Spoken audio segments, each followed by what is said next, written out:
দয়ার নবী সাল্লাল্লাহু তাআলা আলাইহি ওয়াসাল্লাম যেটা চেয়েছেন, যার জন্য চেয়েছেন হালাল করে দিয়েছেন, যেটা চেয়েছেন যার জন্য চেয়েছেন হারাম করে দিয়েছেন, যেটা চেয়েছেন যার জন্য চেয়েছেন জায়েজ করে দিয়েছেন, যেটা চেয়েছেন যার জন্য চেয়েছেন নাজায়েজ করে দিয়েছেন।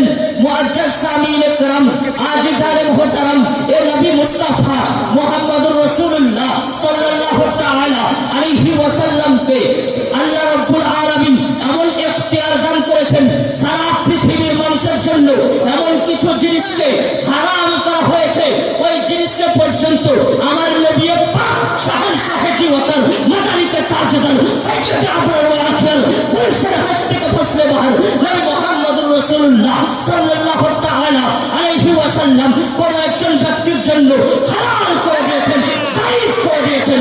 তার প্রমাণ আমি আপনাদের সম্মুখে এখন তুলে ধরবো। মুআজ্জাজ সামিনে کرام, আসুন আমরা জানি সোনার অলংকার এবং রেশমের কাপড় সমস্ত পুরুষদের জন্য পরা এবং ব্যবহার করা হলো না জায়েজ ও হারাম। আল্লাহর নবী পাক সাল্লাল্লাহু তাআলা আলাইহি ওয়াসাল্লাম ডান হাতে রেশমের কাপড় নিলেন এবং বাম হাতে সোনা নিলেন। নেওয়ার পরে দুই হাতকে তুলে আল্লাহর নবী পাক বললেন, ইন্না হাযাইনি হারামুন, এই দুটো জিনিস হলো হারাম। কাদের জন্য হারাম?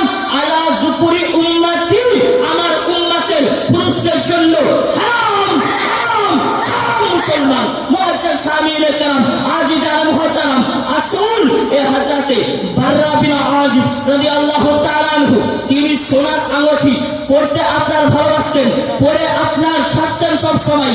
যখন নবী পাক হারাম বলে দিয়েছেন সোনার আংটি পরাকে, সোনার অলংকার পরাকে হারাম বলে দিয়েছেন, এবার রাবি আযিব রাদিয়াল্লাহু তাআলা আনহু সোনার অলংকার পরিধান করতেছেন। তো আপনার কিছু মানুষ এতরাজ করতে আরম্ভ করলেন, বলে কেন হযরতে বাররা বিন আযিব রাদিয়াল্লাহু তাআলা আনহু সোনার অলংকার কেন পরিধান করছে? হযরতে বাররা বিন আযিব রাদিয়াল্লাহু তাআলা আনহু তিনি আপনার বলছেন যে আমি দয়ার নবী পাক সাল্লাল্লাহু তাআলা আলাইহি ওয়াসাল্লামের নিকটবর্তী ছিলাম, এমন তো অবস্থায় আমার নবী পাক সাল্লাল্লাহু তাআলা আলাইহি ওয়াসাল্লাম মালে গনিমত বিতরণ করতেছিলেন। এই মালে গনিমত বিতরণ করার সময় যত মালে গনিমত ছিল সব আপনার বিতরণ করা হয়ে গেছে। সর্বশেষে একটি সোনার অলংকার, এই আঙ্গুঠি দয়ার নবী পাকের নিকটে ছিল। তো দয়ার নবী পাক মাথা উঠালেন, মাথা উঠানোর পরে দর্শন করলেন, দেখার পরে আবার আপনার মাথা নিচে নামিয়ে নিলেন, আবার দ্বিতীয়বারে মাথা উত্তোলন করলেন, আবার দেখলেন সবাইকে, দেখার পরে মাথা নামিয়ে নিলেন, আবার তৃতীয়বারে মাথা উঠানোর পরে হযরতে বাররা বিন আযিব রাদিয়াল্লাহু তাআলা আনহুকে ডাক দিলেন, এ বাররা, আপনার হযরতে বাররা বিন আযিব রাদিয়াল্লাহু তাআলা আনহু তিনি সঙ্গে সঙ্গে দয়ার নবী পাকের নিকটে উপস্থিত হয়ে গেলেন। লাব্বাইক ইয়া রাসূলুল্লাহ, লাব্বাইক ইয়া হাবিবাল্লাহ, সঙ্গে সঙ্গে আপনার উপস্থিত হয়ে গেলেন।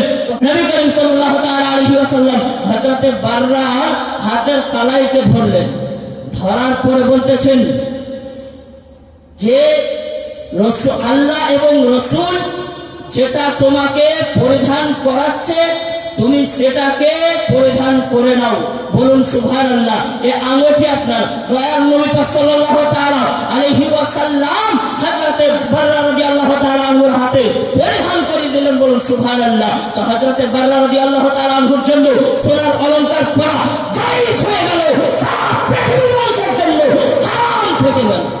মুআজ্জাজ সামিনে کرام আজিজানে মুহতারাম, আসুন আল্লাহ রাব্বুল আলামিন কোরআনে পাকের মধ্যে ইরশাদ করেছেন, ওয়াস্তাশহিদু শাহিদাইনি মিন রিজালিকুম, তোমরা গওয়াহ বানাও, তোমরা সাক্ষী বানাও, দুইজন সাক্ষী পুরুষদের মধ্যে, আপন পুরুষদের মধ্যে দুইজনকে তোমরা সাক্ষী বানাও। কিন্তু আমার নবী পাক সাল্লাল্লাহু তাআলা আলাইহি ওয়াসাল্লাম হযরতে খুজাইমা আনসারী রাদিয়াল্লাহু তাআলা আনহুর পক্ষে বলতে গিয়ে আল্লাহর নবী বলেছেন, মান শাহিদা লাহু খুজাইমাতু, মান শাহিদা লাহু খুজাইমাতু আও শাহিদা আলাইহি ফাহাসবুহু।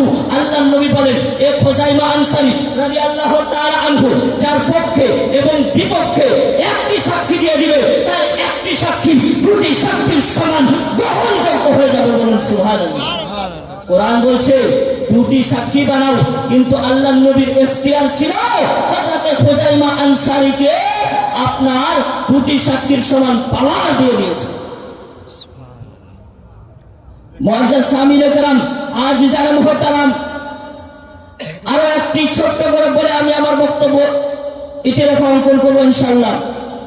হযরতে বাররা বিন আজিব রাদিয়াল্লাহু তাআলা আনহু তিনি বর্ণনা করেন যে রাসূল করিম সাল্লাল্লাহু তাআলা আলাইহি ওয়াসাল্লাম একদিন কুরবানি অর্থাৎ ঈদুল আযহার নামাজ পড়ার পরে আপনার বয়ান করতেছেন, বলে যারা আমাদের মতো করে নামাজ পড়লো এবং আমাদের কিবলাকে কিবলা মানলো, এরা যদি কুরবানির নামাজের আগে তারা কুরবানির পশুকে জবাহ করে দেয়, তাদের কুরবানি অর্থাৎ কুরবানি হবে না। মুআজ্জাজ সামিঈনে কেরাম আবু বুরদা রাদিয়াল্লাহু তাআলা আনহু তিনি খাড়া হয়ে গেলেন, বলতে আরম্ভ করলেন, ইয়া রাসূলুল্লাহ, ইয়া হাবিবাল্লাহ, আমি তো এরকম করে নিয়েছি, আমি তো আমার পশুকে জবাহ করে নিয়েছি। মুআজ্জাজ সামিঈনে কেরাম, আজ যারা মুহতারাম, আল্লাহর নবী পাক সাল্লাল্লাহু তাআলা আলাইহি ওয়াসাল্লামের সামনে আপনার হযরতে বুরদা রাদিয়াল্লাহু তাআলা আনহু তিনি আপনার কান্নায় জর্জরিত হয়ে গেলেন। আর তার তিনি বলতেছেন, বলে ইয়া রাসূলুল্লাহ, আমার বাড়িতে একটি